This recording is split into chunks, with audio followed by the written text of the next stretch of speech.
ॐ श्रुतिस्मृतिपुराणानामालयं करुणालयं नमामि भगवत्पादशङ्करं लोकशङ्करम्। वक्रतुण्डमहाकाय सूर्यकोटिसमप्रभा निर्विघ्नं कुरु मे देव सर्वकार्येषु सर्वदा। श्रियः कान्ताय कल्याणनिधये निधयेऽर्थिनाम् श्रीवेङ्कटनिवासाय श्रीनिवासाय मङ्गलम्।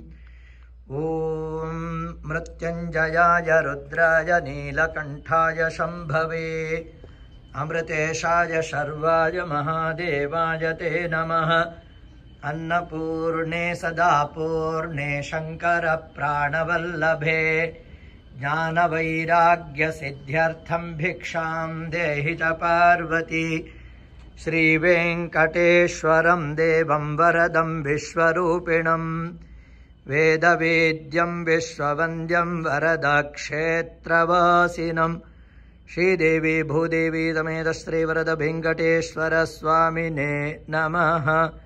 सर्वेषां सकलसौभाग्यसमृद्धिरस्तु।